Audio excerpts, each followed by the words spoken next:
陈文文，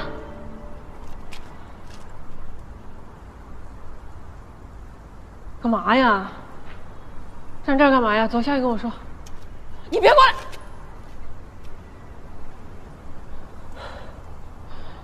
你说就真的没办法了吗？啊？有没有办法咱也别站这儿？你没想好呢？你没想好站这儿干嘛呀？你给我打电话不就想来找我说话吗？是吧？你既然让我来了，我知道你心里怎么想的。你有什么话慢慢跟我说，我有的是时间，咱下去说，行吧？你站住！你别过来！你知道我站到这儿，我害怕了，我不敢往下看，我腿发软。你说，那天我儿子站在这儿，他有多害怕？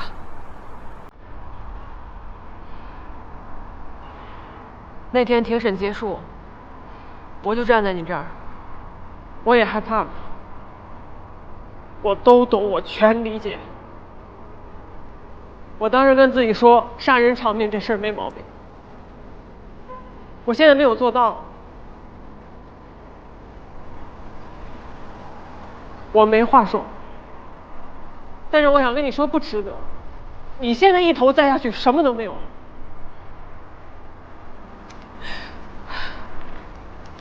陈文文，陈文文，别犯傻。我用我的命向你保证，这帮孩子如果成年了，还这样，你看我能不能处理他们？你骗我！你骗我！你不能下去，咱们俩得盯着他们，对吗？你得盯着我，你可以盯着我呀，对吗？你下去，你什么都看不见了。我盯着，我怎么盯？为什么是8年？为什么是8年？你告诉我，你回答我！杀人偿命，杀人不该偿命吗？因为他们是孩子，那孩子就不是孩子，所以我们是不是应该？我孩子就不是孩子吗？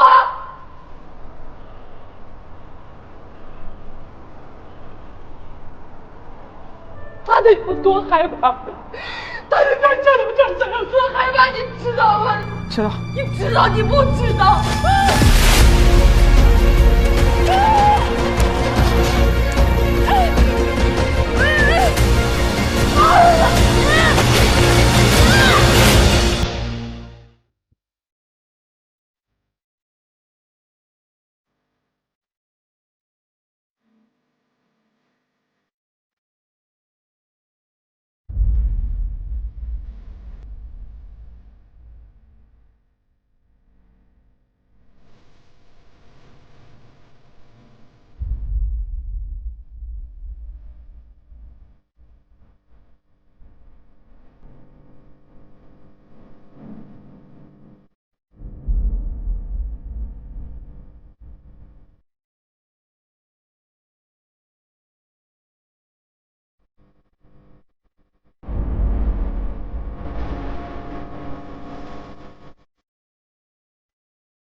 你好，这里是云海市110接警服务台。喂，喂，喂，听得到吗？能听到，您讲。哦，有人想跳楼轻生。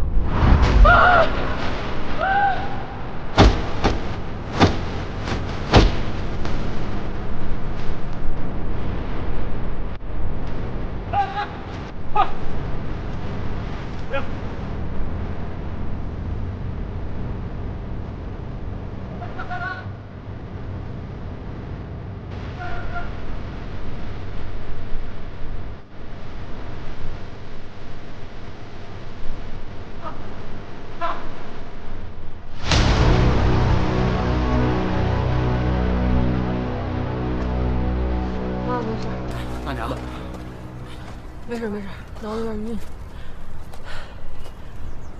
小心点啊！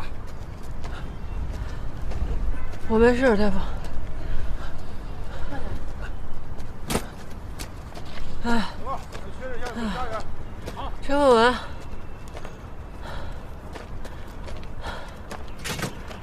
听完了，没有？走我。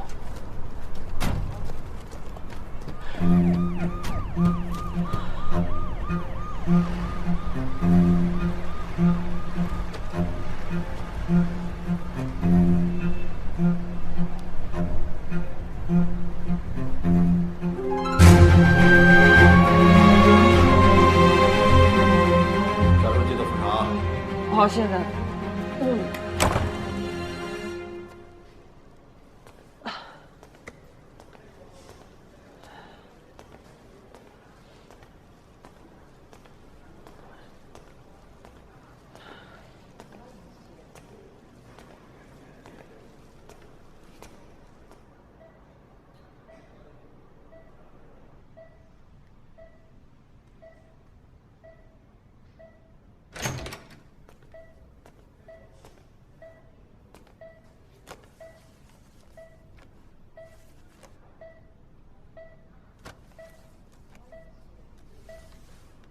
喂，杜队，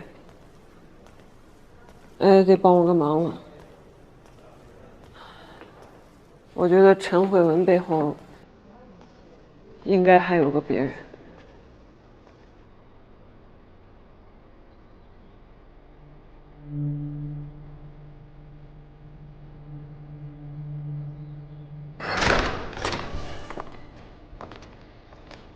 进来吧。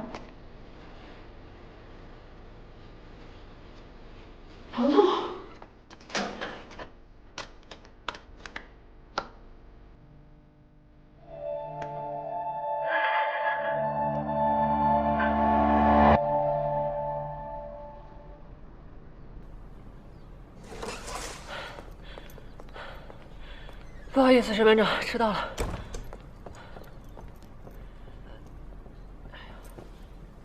没事吧？没事。那我们正式开庭。本案由云海市公安局侦查终结，以被告人潘雄涉嫌盗窃罪、故意伤害罪、拐卖儿童罪，被告人周爱娟涉嫌盗窃罪，移送云海市人民检察院审查起诉。经依法审查查明，被告人潘雄在2009年2月至2014年10月期间，不间断地组织利用18名儿童进行盗窃活动，行为构成盗窃罪，总数额总计92万余元，远超数额特别巨大的盗窃罪法定量刑标准。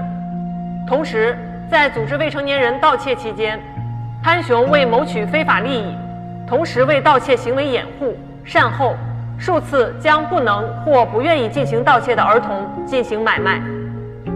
潘雄利用未成年人童心无暇，将盗窃行为包装为做游戏，诱骗未成年人实施盗窃。如不就范，则采用木棒击打、针尖刺戳、烟头烫伤、开水烫伤、铁笼囚禁等手段逼迫孩子们就范，其中造成被害未成年人真真轻伤2级，建议依法判处被告人潘雄无期徒刑，并处没收个人全部财产。被告人周爱娟帮助潘雄组织利用未成年人盗窃，数额巨大，构成盗窃罪，建议判处5年有期徒刑，并处罚金8万元。本案涉及的未成年人诚然实施了盗窃行为，但他们只是成年人罪恶的影子。身为长辈的人没有肩负起责任，却将他们推进了犯罪的漩涡，这才是社会最不可姑息的隐痛。本院认为，应给予组织未成年人实施盗窃的行为人应有的惩罚，才能给予孩子们向阳而生的勇气。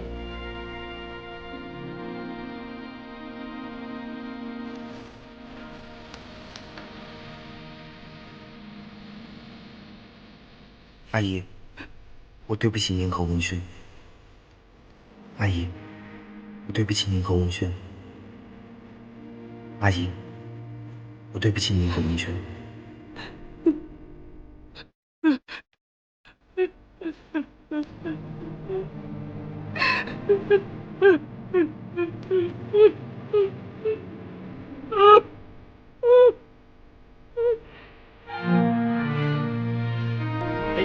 来，我帮你。哎，对，慢点。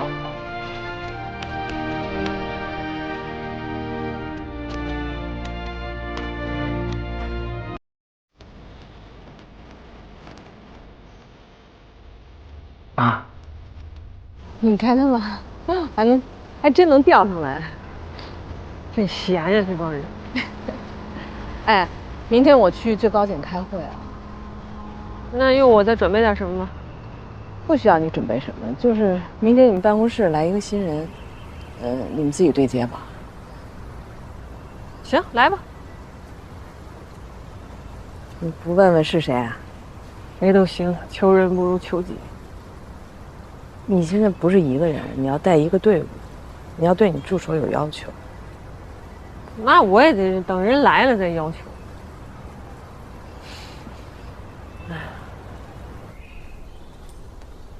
陈兴，你那个王八蛋啊！这么多感情喂了狗了，你不知道列队欢送我一下？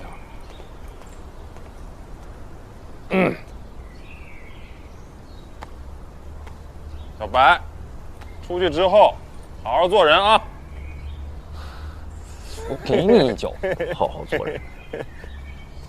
把这些孩子交给你了，笔记也给你放桌上了，能行吗？放心吧，你教我这些够用了。等你走了之后，我就是这儿下一个大哥。有点大哥样。这都几点了？这所长怎么还不来呀？嗨，啊，肯定是舍不得我走，怕见着我面哭呗。那就，所长，是吧？说什么呢？没说什么。没有。有什么事啊？当面说。这不是显得咱俩感情深吗？说吧。谢谢所长，这么多年一直给我擦屁股。所长，我从进所第一天啊到现在这10年间，我一直有一个疑问，啊，你小子没憋什么好屁啊？不是，这真是正经事，正经事。我相信这也是大家心中的疑问，是不是？啊，说。您这身高，老子是特招。不是所长，这不是我们的疑问啊，严肃点啊！是，对不着。行了，要走了，也没什么可送你的，送你3句话。您说。第一，有话好好说。明白。第二，遇事儿慢慢来。第三。我就说关系好吧，啊，还得说点悄悄话啊，我们不听。前2天做不到，你小子就别说认识我。谢谢所长，谢谢秀娥，谢谢大家，谢谢所长。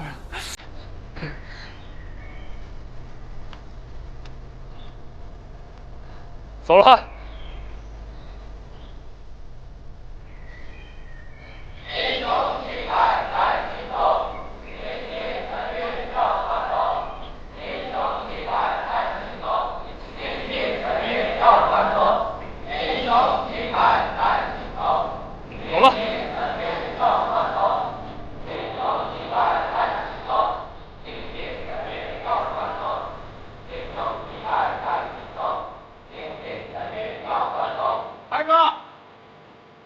出门别回头。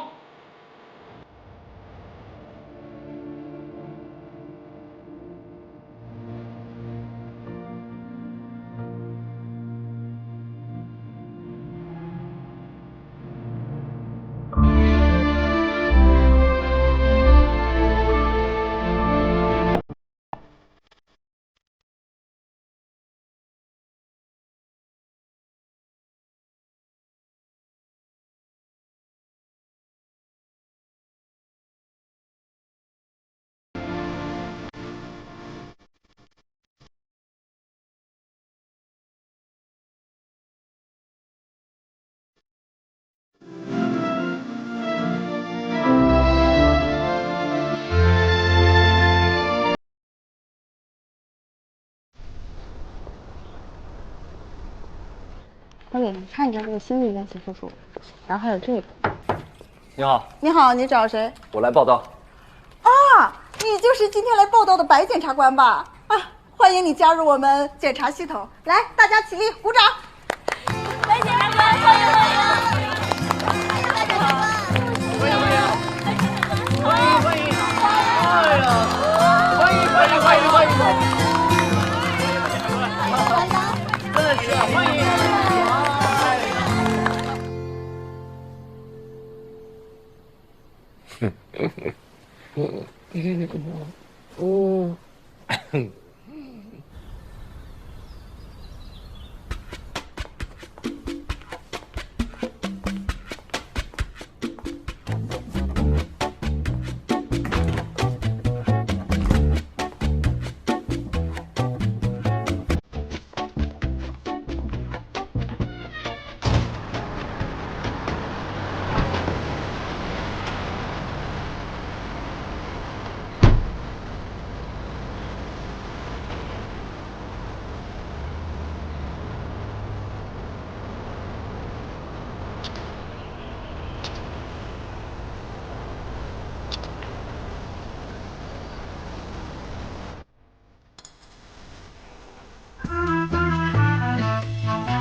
我这怎么还离厕所越来越近了呢？那姐，那你不能坐大米里吧？你不能坐货架上吧？这大米老放咱屋干嘛呀？让大米走。那人大米先来的，咱后来的，心态要好，姐。再说了，这不是临时的吗？哎呀，那谁，你把你那个杆给我呗。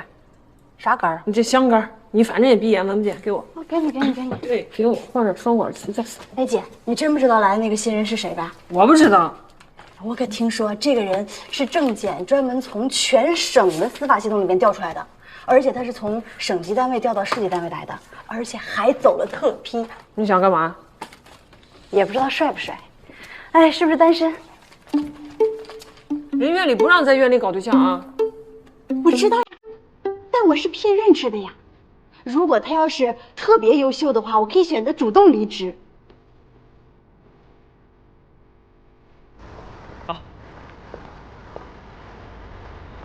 哎，老赵。早啊。老赵。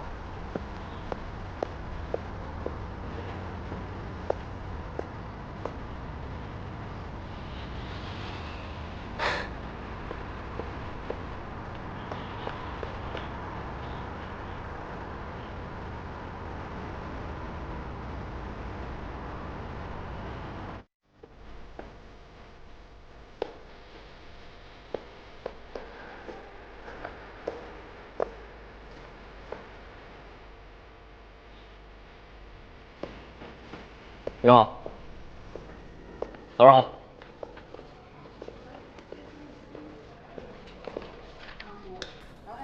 你好，加油！啊，你说。可以的。你好。你好，你找哪位？我来报道。报道？像有什么科室招新人吗？你是哪个科室的？魏姐。魏姐，小儿科啊！来，同志们看一下，小儿科来新人了。你出门左转，下楼梯左转，然后你就看到了。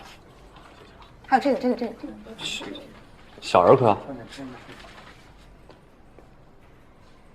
不好意思打扰了啊。魏检办公室在哪儿？小儿科啊，厕所旁边。厕所旁边。往里走。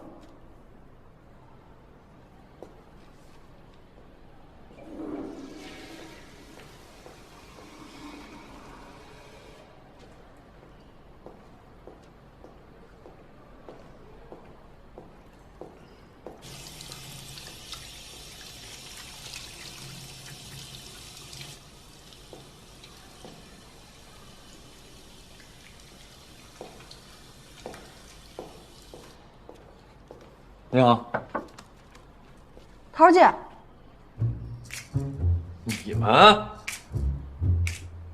黄队。我姓白。哦，那个白队，你有什么事吗？魏检办公室在哪儿？这儿就是。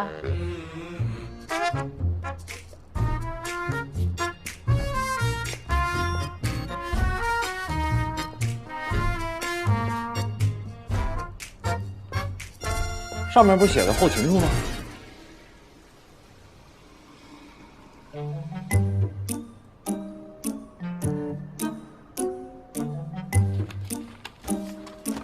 小薇，你进来一下，我们去开会。什么时候开完？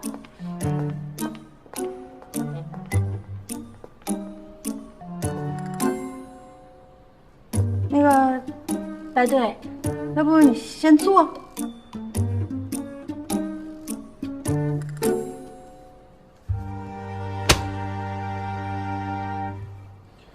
这真的是卫检办公室吗？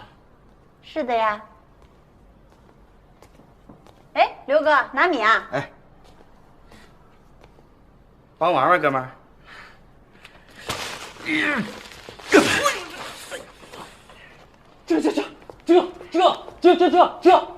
这能是卫检办公室吗？啊，谁家办公室长这样啊？你别激动，我第一天来的时候也是这样的反应。哎呀，这个是临时的，咱们新的办公室已经在装修了，很豪华，可以说是奢华。郑姐说这是重要部门，对吧？重要部门是重要部门啊，重要试点部门。为什么试点？因为以后会非常重要。重要部门就仨人啊？不，俩人，桃姐和你。我就是个书记员，就是辅助你们而已。我要去找郑检察长聊聊，这病画的太离谱了。哎，郑检不在，去外地啦。你再说你现在去找郑检，你这是什么意思呀？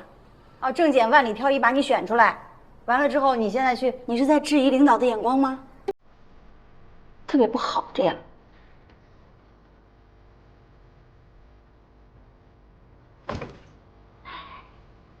再说了，咱们这个办公室也有好的一面嘛，是吧？哎，李姐，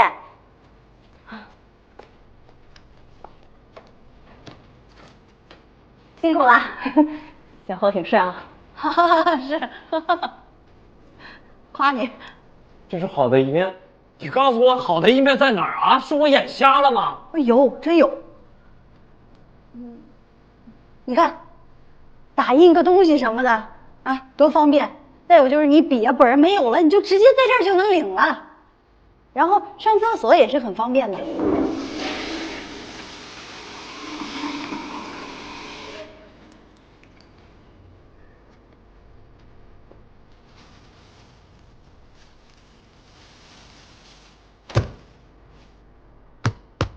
2个月的卷宗，桃姐吩咐过了，希望你呢能够尽快的把它看完。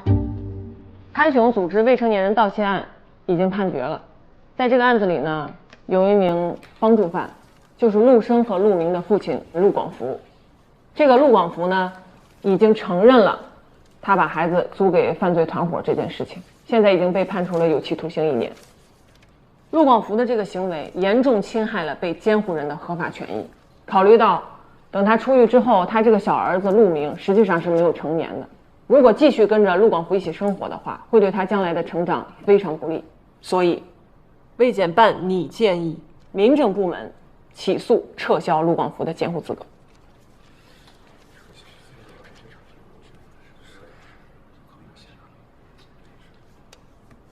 这件事情很有意义，很有开创性。小林敢往这方面想，值得鼓励。大家怎么看呢？那我先来说2句。我本人对此是明确的不支持。理由很简单，我找不到让检察院牵头来办这件事的法律依据。林检察官，你的方案引用的是民法通则。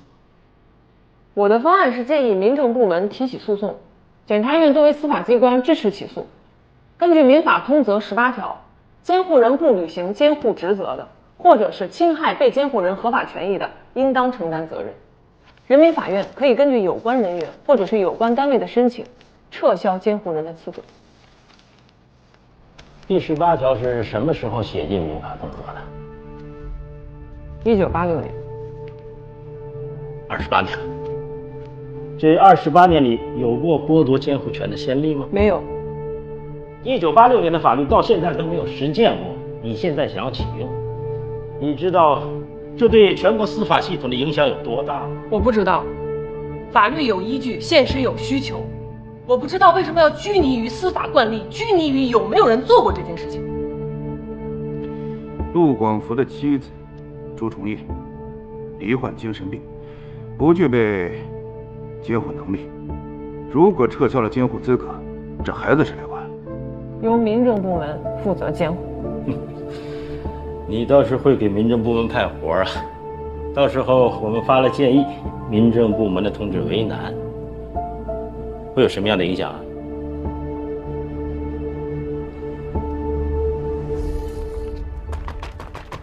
畜生，太过分了！我没说你，我说这里的坏人。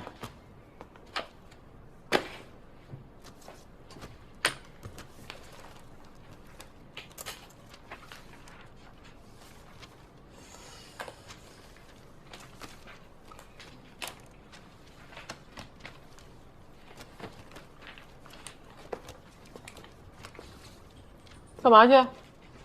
小班，报告给我。什么报告？你在这看小说呢？我明天再写行吗？明天有明天的事儿。那我带回家去写。不行，有保密规定。我第一天来就加班。国家公务员该加班就得加班。那我今天先写一半。写不完不能走。抱歉，我先走了。站住！他为什么能现在？因为我是聘任制的。明天见。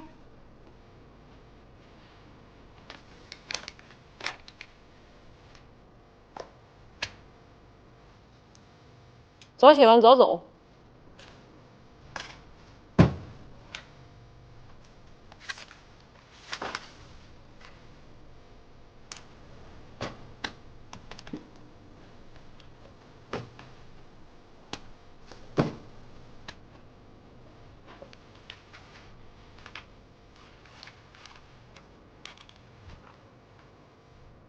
你动我电脑了？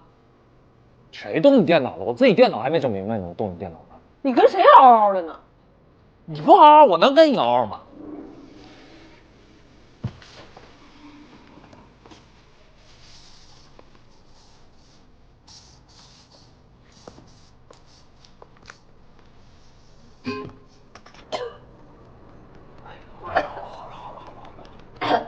漱漱口。哎，我还以为你换个工作能多点时间陪我们。我也以为呢，那报告它是一个字儿一个字儿的抠啊，伤敌1000，自损800。我小学老师都没这么给我批过作业。我可能惯不了你，你给我写情书还都是错别字儿。站哪头的啊？就算有错别字，那也是对你满满的爱好。我肯定站你，你肯定能行，你逆风翻盘。你说这个郑检察长说让我带着经验去瑞检，这哪有施展的地方啊？还有那林志涛，你说他是不是想劝退我？啊，要是真是这样，我主动辞职去你那儿打下手，这还不受气，还当老板？你别，咱们家的房贷还没还完呢，我没钱给你开工资，而且我觉得你们检察院待遇挺好的，起码你现在随时都能联系上，那晚上再晚你也能回来呀。我已经很满足了。说到那卷宗啊，这一天看卷宗，差点没把我气死。两夫妻离婚了，两边都不管孩子，差点活活把那孩子给饿死。你说气不气人？啊，还有，全是胡三观的事儿。什么胡三事儿？让我孩子听。哦，对，以后我24小时待命保护你和孩子啊。保护啊，保护。好了。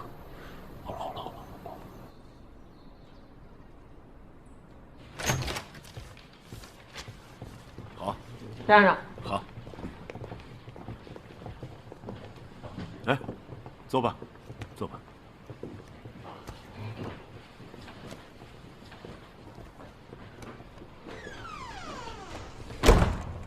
你看，给介绍一下。我介绍一下啊，这2位是民政局负责少年救助的同志，这位是南方政法大学法学院的副院长，也是著名法学家肖炳立教授。这是他的高徒李道然李律师。领导好，那咱们开始吧。好，今天的研讨会啊，你来主持，这合适吗？合适。专家领导都是你请来的，我主要是聆听。行。是这样啊，今天会议是关于是否撤销陆广福这一具体在押犯出狱后的监护权问题。为什么请大家来呢？主要是因为撤销监护权，国内尚未有先例。是不是让陆广福到陆生龙娘的爹了？这不好事吗？那还讨论什么呀？别说话，听着。我跟林检察官都是肖老师的学生啊，他们都是我的得意门生。这次领导抬爱，邀请我们一起参加这个讨论会，也圆了我们师生的再续前缘。作为晚辈啊，第一个发言，那我就当好这第一块砖板，也好让大家听听我们法律工作者对这个案件的看法和角度。我其实最关注的是，虽然有民政部门作为此次诉讼主体，但是呢，毕竟是由你们检察院起的头，而检察院作为国家的法律监督机关，这样推动下去，会不会让公众认为公权力在此次法律实践当中太过于强势了呢？害怕质疑就置之不理吗？不是置之不理。林检察官，你有没有听过这样一句话：一间破屋子，风能进，雨能进，罗网不能进。这句话是讲法律会保护公民的私有财产，但是孩子不是父母的财产，从来都不是。我们现在谈的是实践的困难，毕竟现在我们也没有找到新的合适的监护人，这2个孩子还是由民政部门来监护。我们只有一点担心，如果事情传了出去，会不会反而提醒了那些没有责任心的家长，然后他们的孩子全部扔给国家了？我觉得这个经费我们也是很有限的。我们撤销监护权是有评估和流程的，对孩子的伤害是要严重到需要负刑事责任才能判定的。有谁会为了把孩子扔给国家故意去犯罪呢？对吗？只要还有其他约束力，我们很愿意配合。好。检察院啊，在本质上它是代表公权力的一种国家机构。当国家机构把这个手伸向父母与子女之间这个私权啊，就肯定会给相关的公众带来恐慌和不确定性。你的孩子不是你的这种思想，它在目前来说还是挑战公众神经的，在无形中也会增添更多的社会风险。肖老师，撤销监护人资格是有前提的。本案中，陆广福酗酒、家暴，先后把2个孩子分别出租给了犯罪团伙。我想请问，就这样把孩子推向火坑的父母，撤销他的监护权，正常的家庭会有什么疑问？这有什么问题吗？我们现在讨论的是宽泛的法律问题、社会问题，不是一个孩子的问题呀。法律之所以存在，就是要保证最大多数人的最大幸福。为了一个看不见摸不着的法理，我们要牺牲掉一个孩子吗？你有孩子吗？我没有。你调查研究过吗？我有。你认识多少父母，你就敢公然地挑战已经成熟的法律条文了？我看你还是回去把那些理论教材再好好的看一看，你再回过头来跟我来讨论，法律该是为个人服务，还是为社会服务？社会是由什么组成的？社会，我们这些法律研究者啊，应该关注社会影响，而不是某个人的问题啊。在没有充分的调研、汇总和实验总结的情况下，我认为任何的结论那都是有纰漏的。我们要充分客观的对问题认识了之后，我们组织社会的力量进行调研，然后邀请相关的专家学者参加讨论，形成论文。等您写完论文，那孩子早就进成人监狱了。我刚还琢磨呢，你不是学推拿那个吗？啊，我现在是在卫检办学推拿的。郑检推荐的，我认可了。领导，我能说话吗？好。肖教授是吧？我觉得您挺高的。至于高在哪儿呢？就是你好像什么都说了，但其实又什么都没说。咱们说点实际的啊。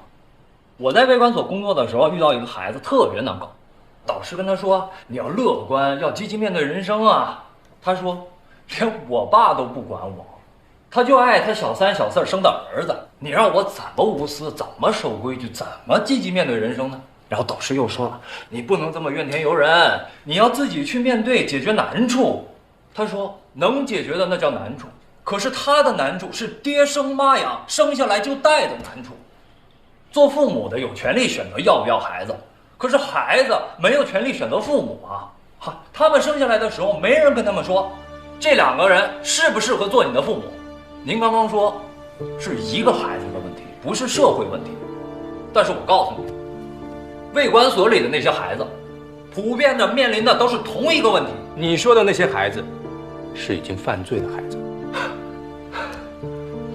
犯罪的孩子就不是孩子吗？我告诉你，没有那些无良的父母，那些孩子未必犯罪。坐下吧，真是。你说林检察官没有调研，你调研了吗？你了解过这个孩子，关心过这个孩子吗？他们家几口人？他那酗酒的爹，疯了的妈，现在什么情况？你了解过吗？你知道有多少成年人不适合做爹做妈吗？我算是知道他为什么这2天一定要让我看卷宗了。虐待、遗弃、强奸。您的意思是这些孩子就该归这些畜生爹妈管，我们都管不着？我们是在讨论这个法理问题，你在干什么啊？讲故事煽情，你这不是以偏概全吗？肖老师，这2个孩子叫什么名字？现在知道看材料了，早干嘛去了？从你们一进门到现在，这2个孩子叫什么名字，你们一次都没有说过。法律有其威严，但我想请问，它的存在是为了谁？刚才我的问题您没有回答我，您一直在说大多数，在说社会。我想请问，社会是由什么组成的？各位，是由人，是由每一个活生生的人组成的。我们每一个人曾经都是孩子，对吗？我们今天有没有可能救一次这个小陆敏？我们帮助他一次，我希望大家给他一次机会。你的理性呢？啊，你从此以后不要再说是我的学生。我总不是您学生吧？哎，这傅姐，今天不是我要来的啊，是你们请我过来。你看看他说的这是什么话啊？肖队长，您别生气。白宇，出去！他不出去，白宇没有说错话。对啊，我凭什么出去？都是一个单位。我跟你说，你呀，我什么我呀？我叫白安宇。你不是继续抬杠吗？来啊，风雨雷电，你咣咣一给我进屋里去！我告诉你，我刚刚说的那个叫法验，我还是法师呢。我看你就是不懂法。不好意思，我来晚了。领导，哎呀，飞机刚刚落地，我听检察长说，你们正在开一个很重要的研讨会。我听肖教授上理论课，是在讨论剥夺陆广福监护权的事情。对，大家讨论的非常激烈。这次去最高检开会，也谈到了这个议题。最高检对于深化未成年人保护工作非常的重视。我也带来了一份最高人民检察院联合相关部门刚刚发布的意见，您看一下。好。这是关于依法处理监护人侵害未成年人权益行为的意见。其实道理很简单，监护是权利，更是义务。如果你不愿意履行义务，那没有必要享受权利。按理说这件事情应该由孩子提出来，但是孩子太小，他没有能力提，那么我们检察院就要替他们提，替他们说话。这份意见刚好赋予了我们检察院相关的职能。我同意小林的意见，民法通则第18条关于撤销监护资格的条款已经沉睡了快30年，是时候把它唤醒了。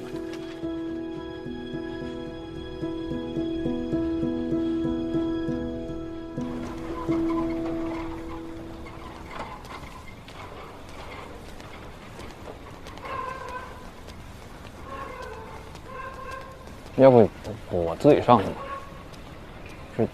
这都是男人的对话。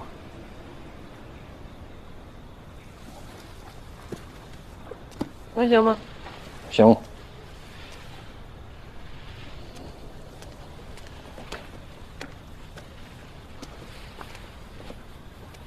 阿姨现在情况怎么样？好点没有？好多了。之前那个混大佬给我妈断药，现在我管着，能按时吃药。啊。哎，这给陆明了，你给他收拾。还买了点鸡蛋，到时候每天给你妈或者你给陆明每天煮2个。谢谢白管家。挺辛苦的啊。还行。白管家，您今天怎么突然这么严肃呀？是有什么事儿吗？是有个事儿，想跟你商量商量。不用商量，白管家，您说什么我都听。我呢，现在不在卫管所了。为什么？去检察院。检察院？那就是跟林检察官你们是同事。你太牛了。是这样啊，他那不是被判了1年吗？1年之后他肯定还得回来，所以我们想着把陆明的监护权啊转移到民政局去，让他在福利院生活一段时间。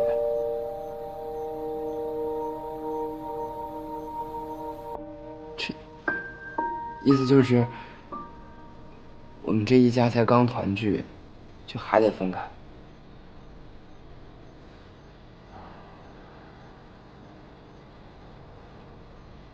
陆生，你现在的能力啊，照顾不了我。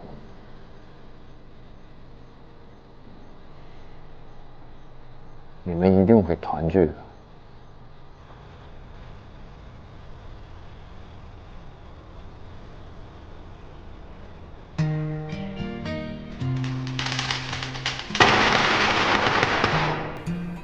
随风飘荡，野草疯长，谁伴我一路老？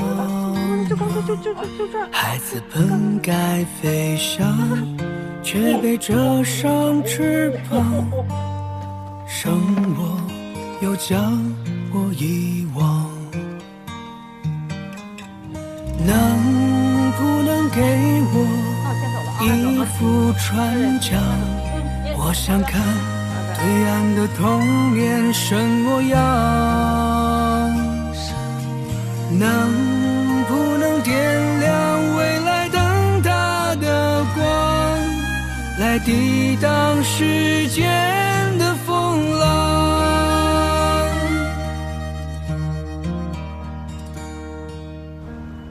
本庭宣判，被告人陆广福常年将2名亲生儿子租赁给盗窃集团实施盗窃，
哟，哎，王二白哥，坐。在这儿，哎呦，白哥，你忙，你看。拉了个老脸干嘛呀？啊，自己一个人生活不了是吧？白管家，我不饿，不想吃。谁告诉你来吃饭来了？给你找了个活儿，干完那小杨以后就是你老板了。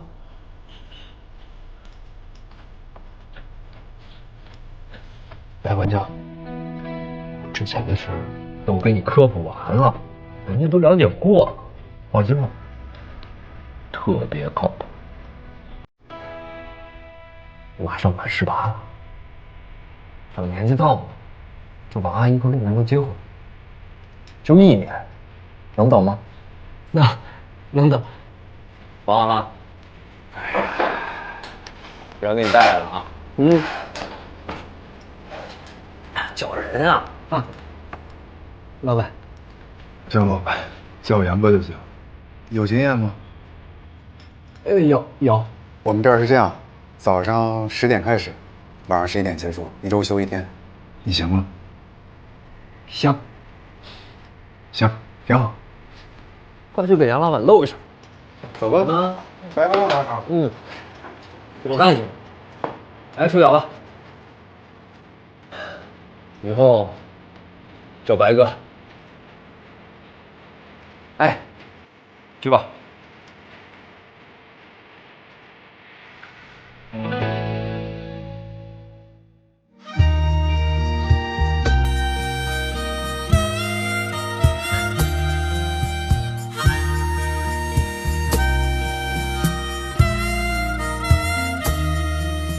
随风飘荡，野草疯长，谁伴我一路流浪？孩子本该飞翔，却被遮上翅膀，生我又将我遗忘。能不能给我一副船桨？我想看对岸的童年什么样。能不能点亮未来灯塔的光，来抵挡时间的风浪？我不是你的孩子吗？我还是一个孩子啊，在大雨中跌倒，野草一样的燃烧，寻找着家的怀抱。